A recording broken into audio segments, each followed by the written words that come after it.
Welcome to the Cashflow Ninja, the podcast sharing how to create and grow income streams and manage, multiply, and protect your wealth in the new economy. Are you tired of trading your time for money? Do you desire freedom today instead of retirement in 10, 20, or 30 years? I'm MC Laubscher, and this is the Cashflow Ninja.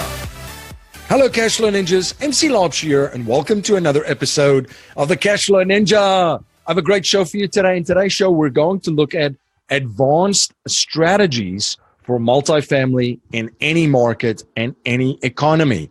My guest in this episode is Michael Becker. Michael is the principal at SPI Advisory LLC and heads SPI's Dallas, Texas office, where he oversees all aspects of property operations, including asset management, property management oversight, accounting and taxation, capital improvement and renovation projects, and investor relations. Michael is a lifelong resident of North Texas and a graduate of the University of North Texas with a BBA in finance. Michael is a 15-year veteran commercial real estate banker and has originated and managed numerous portfolios of permanent and bridge loans in all major asset classes. Over the last 5 years of his banking tenure, Michael focused exclusively on multifamily properties, where he was the number one loan producer for his division and a top 3 national lender for his last 3 consecutive years. As a portfolio manager, Michael directly oversaw the management and financial performance of the countless C and B class multifamily properties he originated loans for. As a result, he accumulated an exceedingly diverse network of suppliers, contractors, consultants, and service providers during his tenure. This gave him the ability to quickly and efficiently implement a breadth of value-added strategies for a fraction of the typical cost.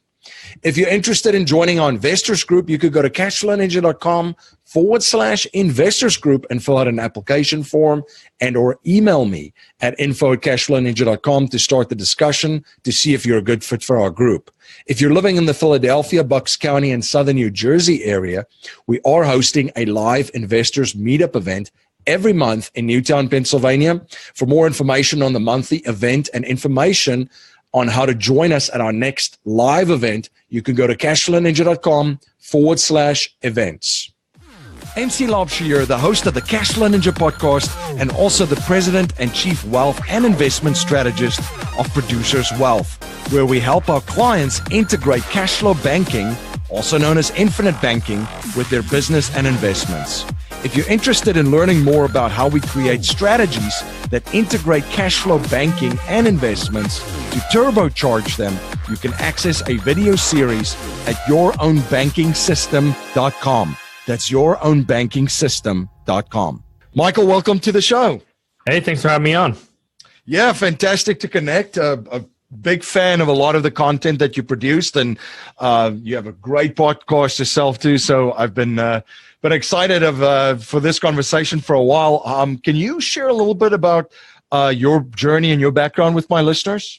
Sure, yeah. So it's Michael Becker. I'm based here in Dallas, Texas, and that's kind of where I grew up. Spent my entire professional and adult life here. And my background before I got into real estate was in banking. I was loaning money to other people. I worked for some community or regional banks, and then my last stop was at Wells Fargo. They bought my bank in 2008. So I spent the last 3-4 years of my banking tenure there, and kind of through that process, I was loaning money on a lot of the deals kind of coming out of the recession, and kind of built a program out for them. And through that process of loaning money to other people, I kind of realized I was on the wrong side of all these deals. It was better to be the borrower than the lender. So about 6 years ago in 2013, I decided to, or really I guess about 8 years ago in 2011, decided to buy some single family homes, like a lot of people did. So I bought 16 rent houses that I kind of bought, renovated, and held as rentals. Kind of realized I wasn't very scalable. So then in 2013 made the decision that I needed to transition to larger scale multifamily deals. And in the last, a little less than 6 years now, I acquired almost 7,000 units, about 33 transactions in Dallas-Fort Worth and the Austin markets. So we're one of the most active B-class buyers in Texas this cycle. So as a banker, you saw a lot of underwriting and saw a lot of the deals and deal flow during the last recession. What were some of the biggest things and lessons that you had just peeking into all of the deals coming through, what successful investors did, what the folks did, and what they did to the properties that came out on the other end of it during the last downturn? Yeah, so I was based in Dallas. Most of our loans were in Dallas or Texas generally, and this really wasn't very much fun at the time, but it was an invaluable experience. Because one day, we're had a very well-respected profession, and then the next day I walk in the world and bankers are evil, and I didn't really do anything different. At least I didn't think I did than the day before. So I got to be the Grim Reaper for about 2 years, kind of doing problem loan workout and trying to get these loans collected. And so really kind of through that recession, I really observed 4 things, MC, that really kind of were pretty common that if we saw these people do these 4 things, it really kind of caused some problems, and if they avoided these things, they generally were okay and kind of kept their skin. So really, the 4 things I took away was, people that got in trouble in the Texas markets last time was, one, they bought the property in the hood, right? They buy a property in a hood. So it's kind of my rule number 1 is don't buy in the hood. So people that buy in high crime, lower socioeconomic areas, those areas just a little bit tougher. The tenant profile there, they just really don't have any margin for error in their lives. So they get one little hiccup if they're, a postal employee or something like that. They don't get their paycheck because the federal government shuts down. They're on the street because they don't have $500 in their checking account. Those properties tended to do a little bit worse in the worst of times. A lot of those people, they would remain in your units, and while you'd be physically occupied, they wouldn't pay you rent, so your economic occupancy would spike, and that's a lot worse. The second thing, I saw a lot of people that got in trouble. They didn't come with these deals pretty well capitalized. So they didn't do a good physical inspection up front. They didn't really kind of know where the bodies were buried on these properties. So that's one thing I think I would encourage people to do. That one thing that we certainly do is on every deal that we buy, we'll make sure we, do a very thorough physical inspection. Not only are we walking all the major components of the building, like, walking the exterior, checking out like carpentry and paint, and check out the roof, the foundation, the parking lot, the sewer system, electrical systems, things like that. We'll also make sure that we do our best to walk 100% of the interior units and make sure that we're, laying eyes on all these things to kind of try to understand the general condition of these units, and make sure we have enough money set aside up front, secure any sort of deferred maintenance that might exist on the property, as well as set aside enough money up front to implement whatever value add business plan that we might have along the way. Because trying to do this stuff out of cash flow doesn't work very well in my experience. So having that money set aside up front really is pretty helpful. The third thing I saw that got people in trouble is they had improper management. So the story I like to give is I inherited a loan in I think 2006 or 7 that was owned by a gentleman from Los Angeles who owned a property in Dallas. And what he had done was he had sold a single family house a few years earlier. I did 1031 and bought like a 40-unit apartment complex or something like that in Dallas, because that's kind of was the math coming out of California to Texas 10, 12 years ago. And then he tried to self-manage the deal, and the guy was a UPS driver from LA.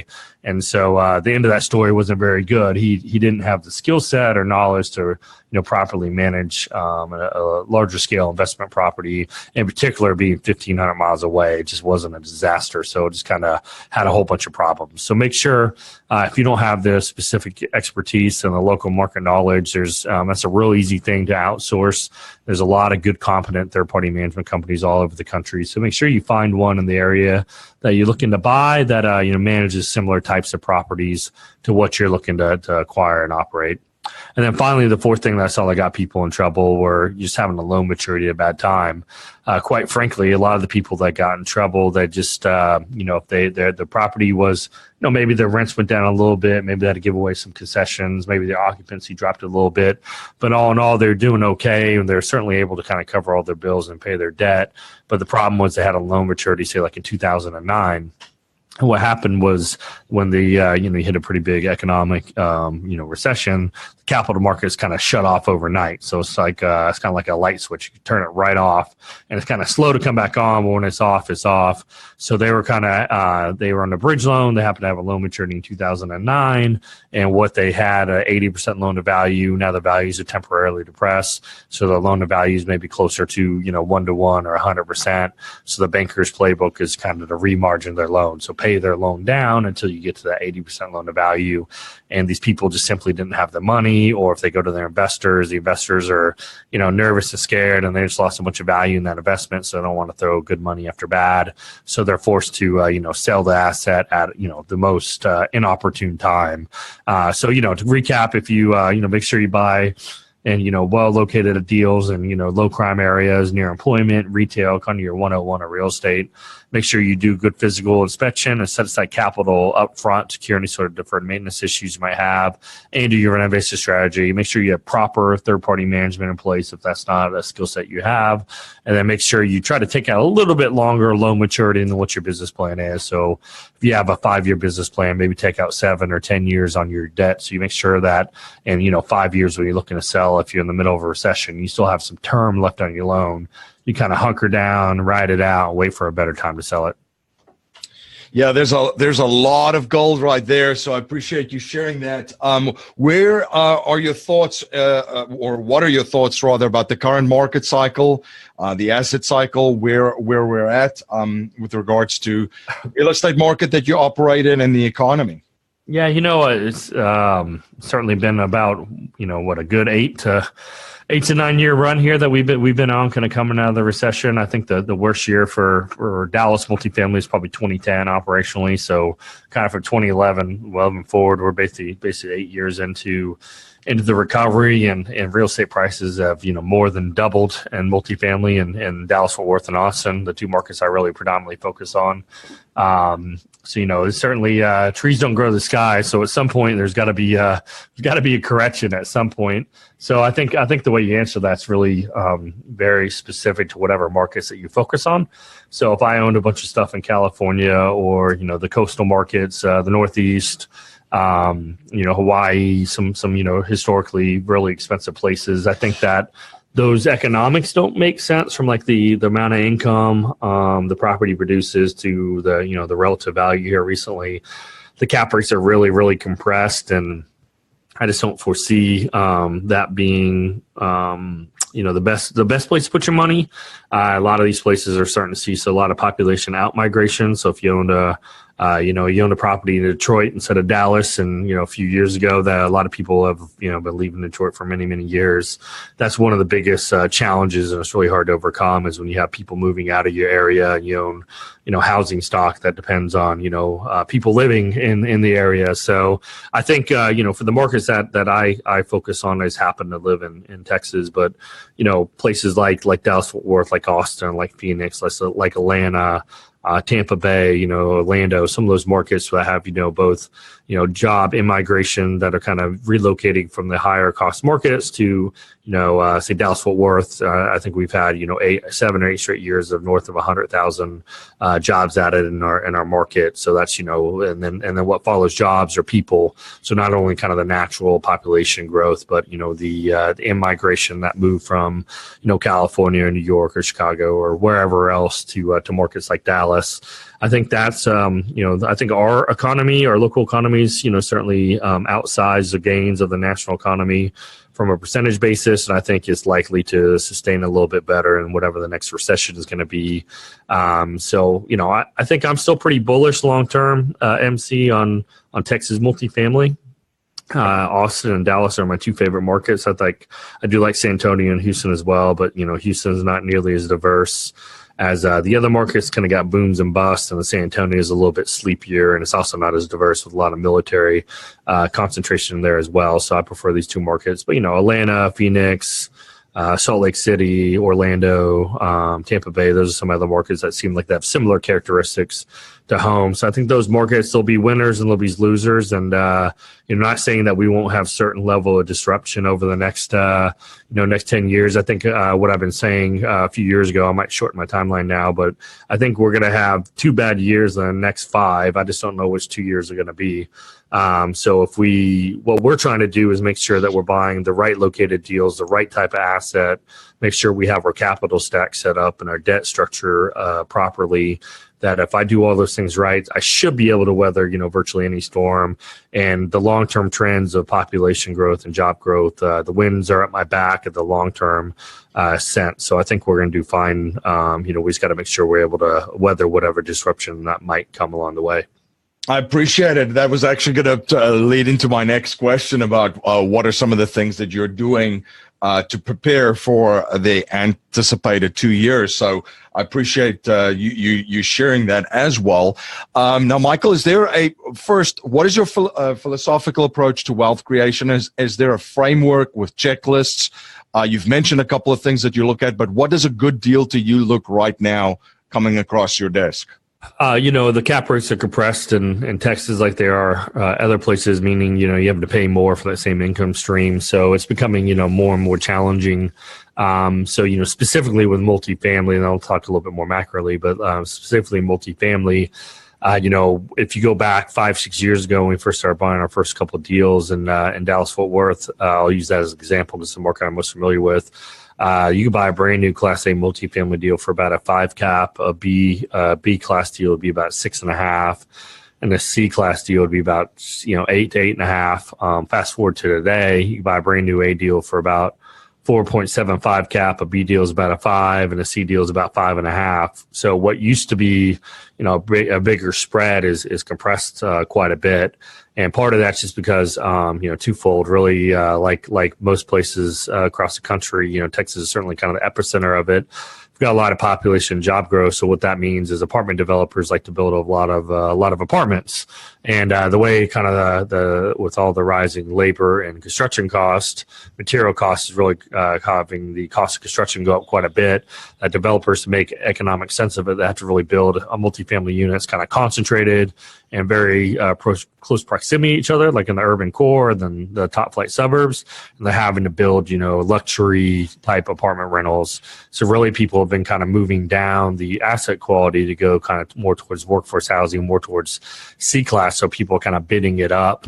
And then also, kind of like one, running away from supply, and two, the value add story has been pretty strong that if you go buy an existing product, put $5,000 or $6,000 a door in it, you can raise your rents $100.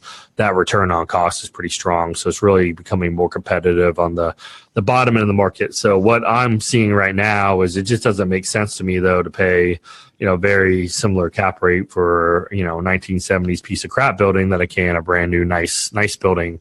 So we're trying to focus a little bit more kind of on what I call the A- product. So in Texas, that's kind of like late 90s to all the way up to about 2008, kind of pre-recession 2000s vintage, where they have 9-foot ceilings and pretty similar overall construction components to what a new deal has, but the finishings they did 15 years ago were, white appliances and kind of cheaper cabinets and flooring and fixtures and things like that. So we can still spend a little bit of money and, improve it, but we're getting a much materially nicer, asset than what, someone that's paying a similar cap rate for a 70s deal is getting. So that's kind of what we've been focusing on here lately. And again, trying to make sure we take out long-term fixed rate debt and, set aside the money up front. I think that certainly has helped. And then, generally speaking, the returns are just, lower than what they were 4 or 5 years ago. It's just kind of a fact of life. And that's just kind of what the markets are giving you today. But, you compare that to, say, keeping your money in the stock market or bonds or whatever else. If I can produce a 14 or 15%, internal rate of return or average annualized return, that certainly tends to be pretty attractive today to attract capital.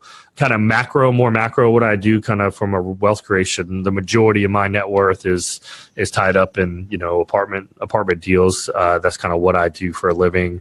And so I'm, generally pretty binary. What I focus on, either I tend to have cash or I tend to have investments of real estate. I don't have a whole lot in between.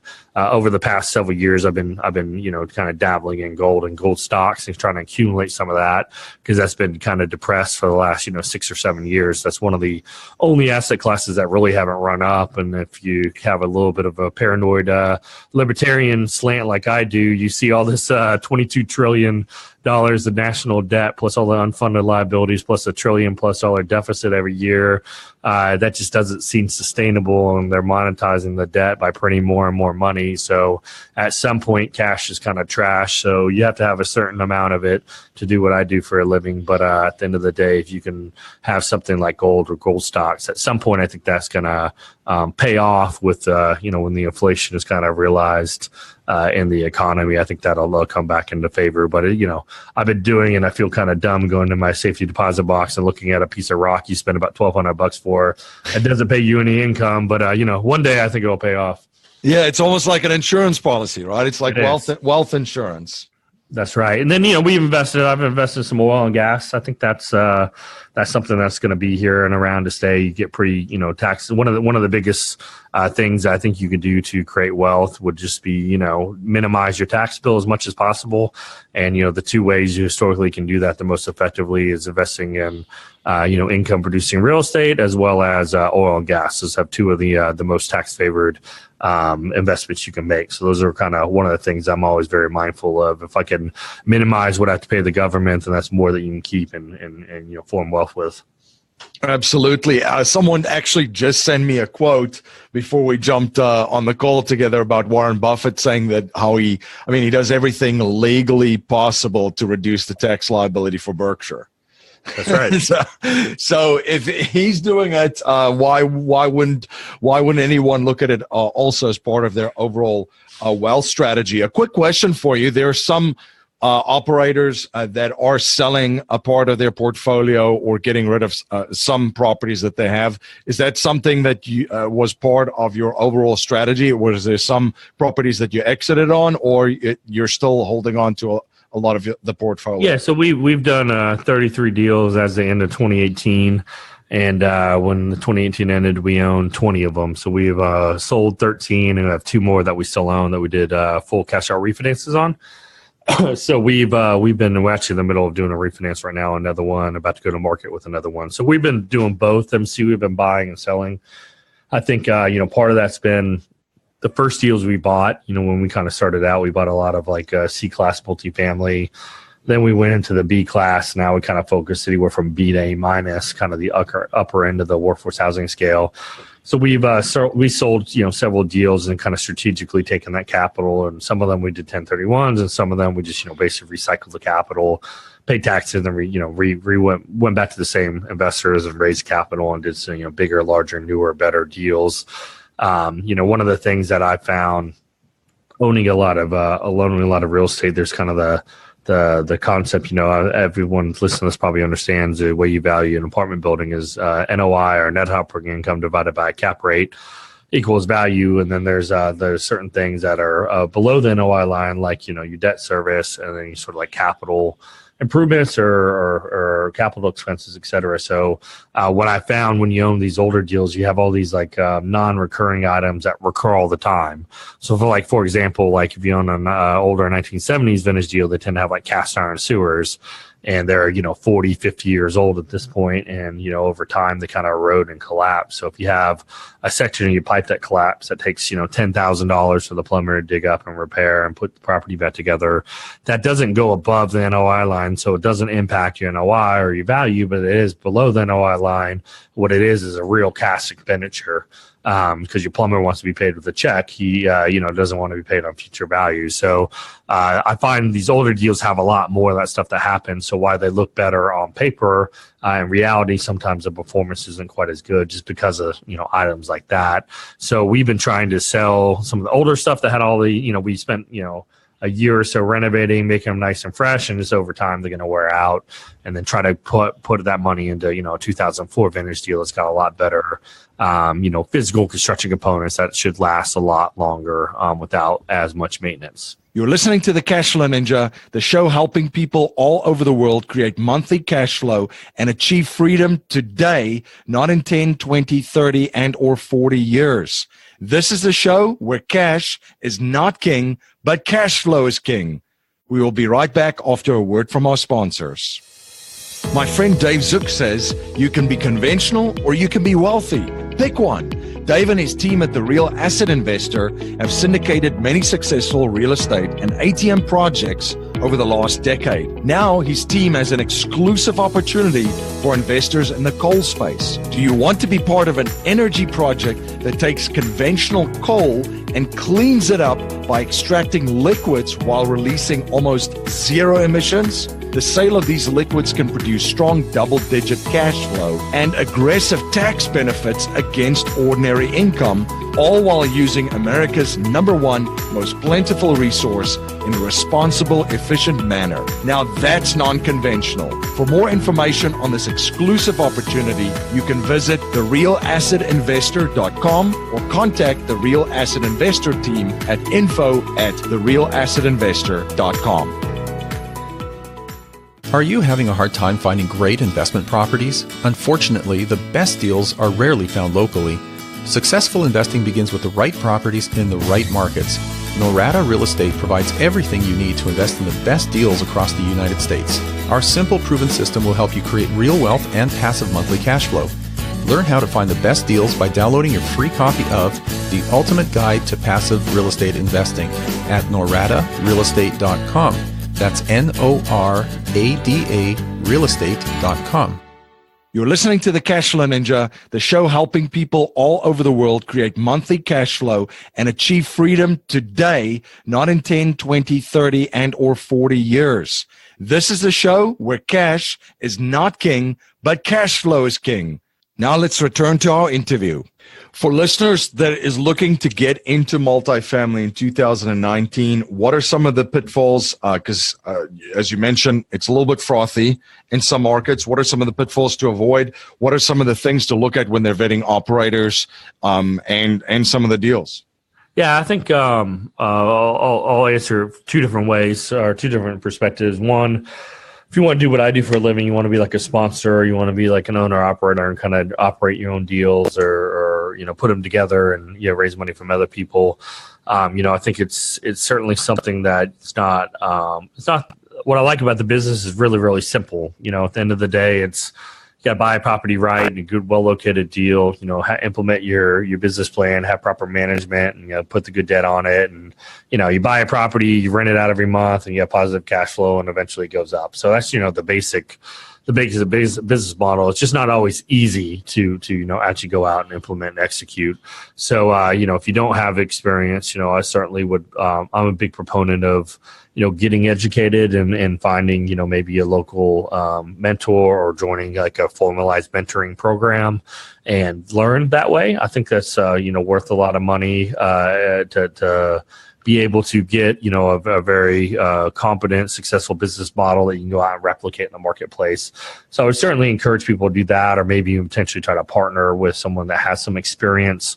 Maybe you can join on one of their deals, bring some capital to the table, maybe be able to help them do a little larger deal than they could do on their own, something along those lines, and kind of get some experience that way. So if you're going to be an operator, I would think it'd be very dangerous if you don't have some level of education and someone experienced on your team to kind of help you hold your hand on your first several deals. So that'd be the first thing I would say, especially when we're, 8-9 years in an expansion cycle of the multifamily, because at some point, like I said, we're going to have a couple bad years in the next 5 years. So, you want to experience is going to matter when that happens. It hasn't mattered the last couple of years because any mistakes you made, the market covered up for. On the passive investor side, certainly I would echo what I just said too. Experience matters. So if you're investing with someone on the first or second time, I've been doing it for a year, they're certainly going to be less likely to have the experience to rely upon when times get tough. You can say the same thing about me because I bought my first deal in 2013 and the wins have been in my sales this entire time. But, if they don't have some experience to rely upon or seasoned team members to work on, when the stuff hits the fan, it's going to be, that's kind of when we see who, the other Warren Buffett quote, like I think you said earlier, was when the tide goes out, you see who's swimming naked. And that's, I think, will be the case in the coming years.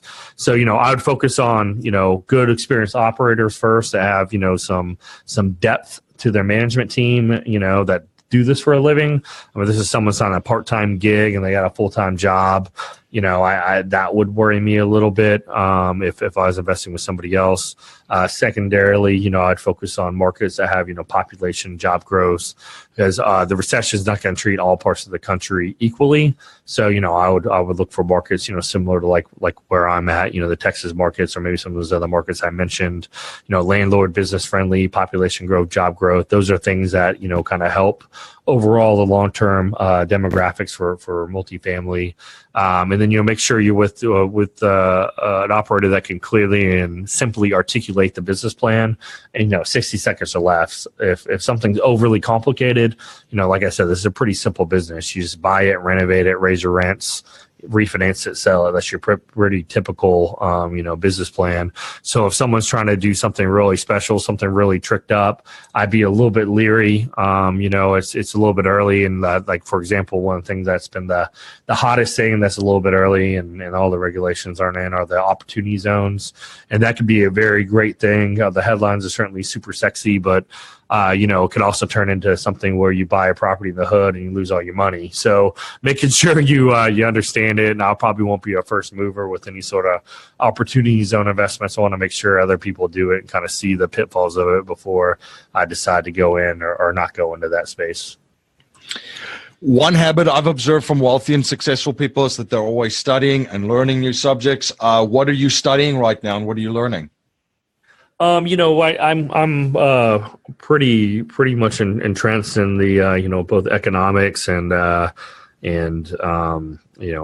finance and being very specifically with multifamily and operations. So I'm constantly I'm more of an audiophile than a reader, so I listen to either audiobooks or I listen to a ton of podcasts, including yours. So I listen to pretty much anything I can about multifamily space, as well as kind of economics and then I'm always, what I do read is a lot of like market research. I'm constantly reading the local newspapers and the markets that I'm in, trying to find out what's going on here or there. So I'm just really trying to make sure I'm staying very current with my local economies that I'm focusing on, both by reading the news, talking to other operators, talking to other management company, friends, kind of my friends in the business.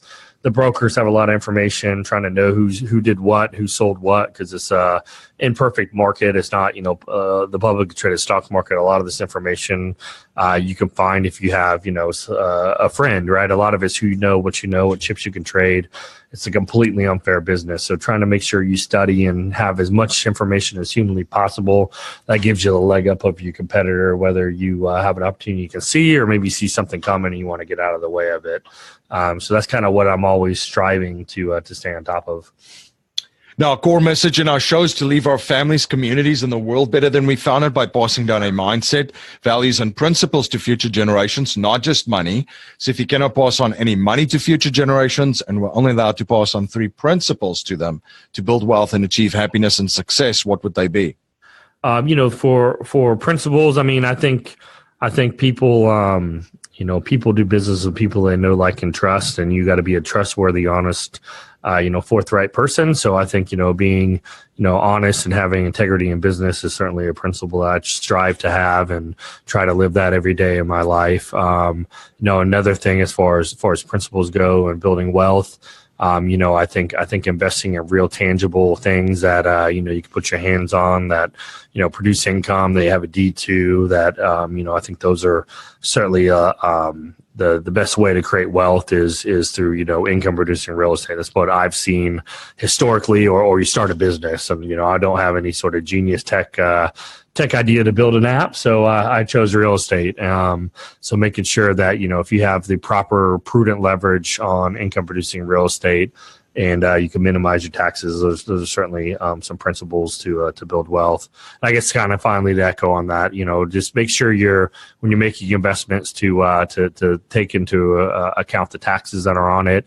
Because if you can avoid paying, a third of all your income in tax, which most people are paying upwards of 50% if you live on one of the coastal states between sales, property, and income tax to all the various taxing authorities. If you can avoid paying a third to half of your income that you earn in taxation, you could compound your wealth a hell of a lot quicker than paying it. So those are some of the things that the principles that I'll and try to teach my children when they get a little bit older and start taking their own capital and invest into some deals. Fantastic. Thank you for sharing that, Michael. How can my listeners learn more about you? How can they follow you and stay informed of all the projects that you're involved with? And how can they catch your great podcast as well? Yeah, there's really two ways. So first and foremost is I'm the co-host of the Old Capital Real Estate Investing Podcast. So it's the Old Capital Real Estate Investing Podcast. You can find it on iTunes or Stitcher or probably anywhere you're hearing me talk to you right now on MC's podcast. You can find me on those platforms as well. Or you go to oldcapitalpodcast.com. We have all this stuff up there. And then the way we operate, raise capital, and operate multifamily projects is under the banner of my company, which is SPIadvisory.com. That's SPI like SPIadvisory.com. If you guys want to, there's a contact us form you can fill out there, and I'm always happy to have a 10 or 15-minute telephone call with listeners. I meet off podcasts that are interested in potentially partnering with us or learning a little bit more about what we do. Fantastic. Well, thank you so much for coming on the show and sharing your journey and knowledge and providing so much value for my listeners. Thank you so much for having me. Life settlement investments have allowed financial and banking institutions to not only buy their equity contractually, but also diversify their capital from any economic, market, and geopolitical risk. It's been part of the billion-dollar blueprint followed by institutional investors. And if you're an accredited investor, you can also now participate in this vehicle with enormous growth potential. You can watch an informational webinar presented by one of the premier organizations providing life settlement investments, Penumbra Solutions, at cashflowninja.com/life settlements. Thank you again for joining me on the Cashflow Ninja. If you like what you hear and appreciate what we're trying to build here, please subscribe, rate, and write a review for our show on iTunes and share our show with family, friends, and your network. If you're not a subscriber to our newsletter, you can sign up for our newsletter at cashflowninja.com. I want to thank you for spending your most precious resource with me today, your time. Until next time, my friend, live a life of passion and purpose on your terms.